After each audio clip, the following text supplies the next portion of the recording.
Well, hello, fellow fly fishers and future fellow fly fishers and likely fellow fly tiers.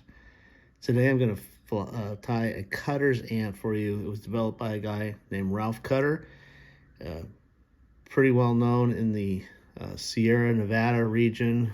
I think he was from Grass Valley or somewhere around the Auburn area, but he tied a lot of flies that work well in the High Sierra.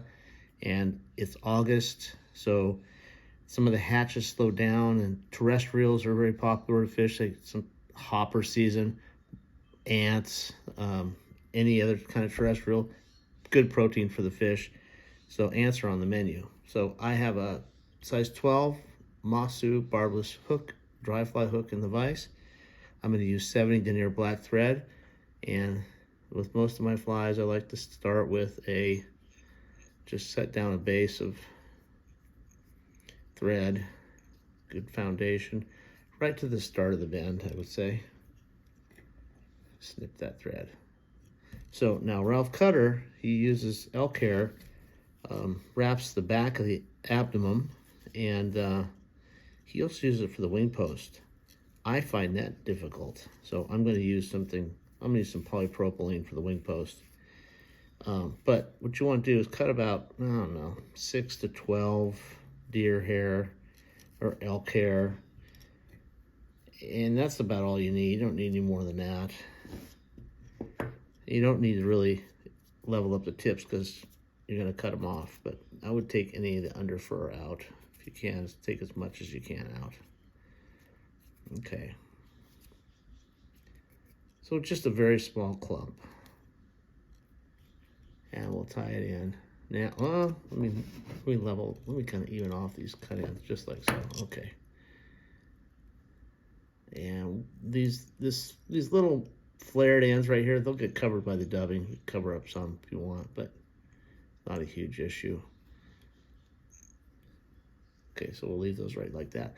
Now, I'm using an black Antron dubbing. You could use ice dubbing, anything. I like coarse dubbing because I think the coarse dubbing actually kind of holds in some air bubbles and keeps the fly buoyant. So,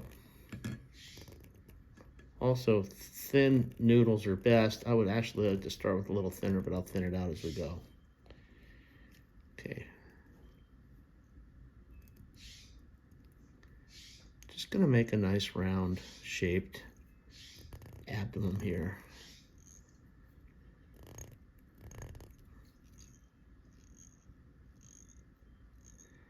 I like the coarseness too because it looks like maybe little legs. The ant might be struggling. He fell in the water. He's freaking out.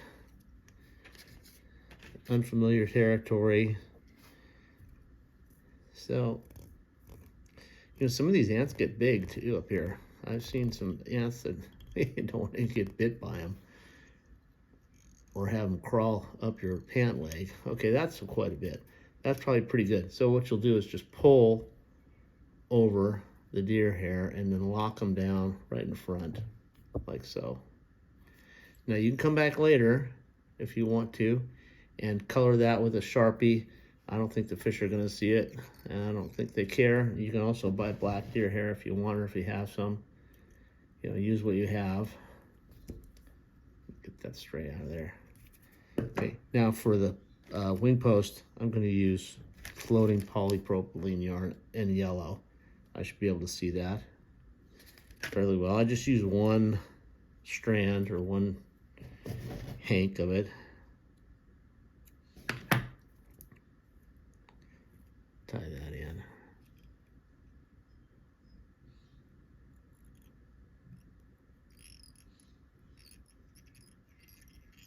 And now that's, you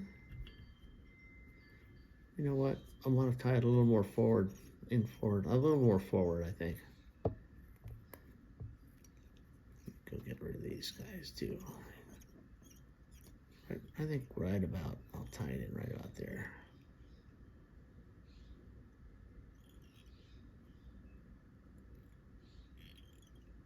Yeah, there we go.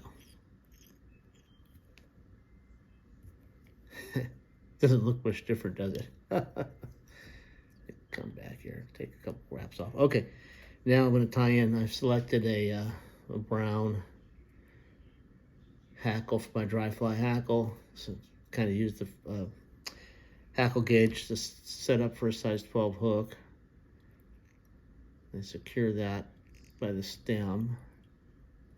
And we will bring it up the wing post. You just want to bring it up probably to the height of this. Not much has. You only want to go 3-4 wraps with the hackle anyway. And you don't want to overly hackle this thing. Okay, so that's looking pretty good. And we'll put the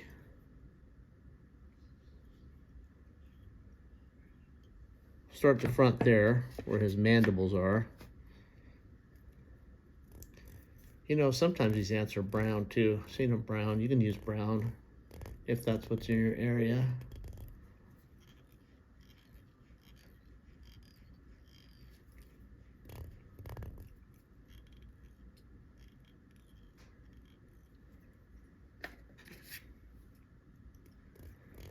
Anyway, I say dub thin and dub often instead of putting a big glob on there. It's easier to manage.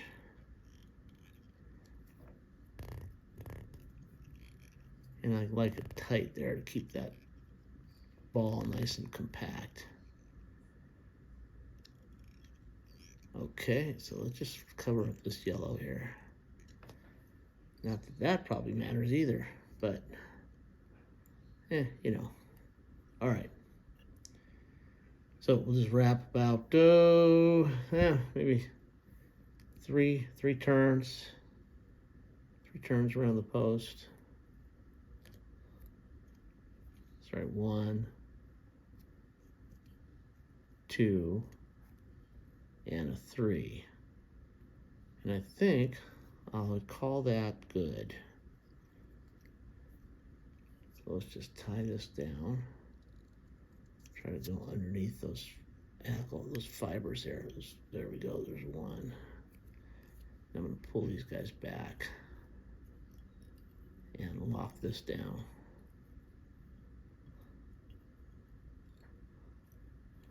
And I'll do about a 3 or 4 turn whip finish. He doesn't look so pretty right now. Let me cut this out of here. Might be easier to see or easier for me to deal with too. Get rid of some of these guys.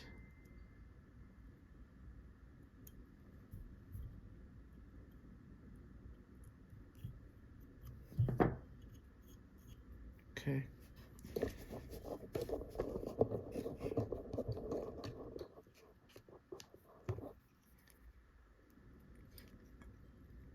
Sure you pull this back, pull these guys out of the way.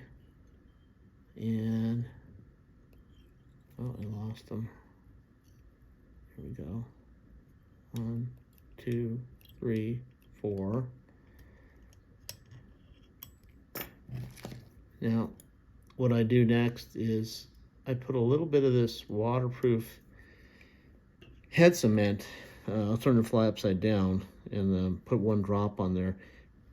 It'll stiffen up the wing post. So, like so.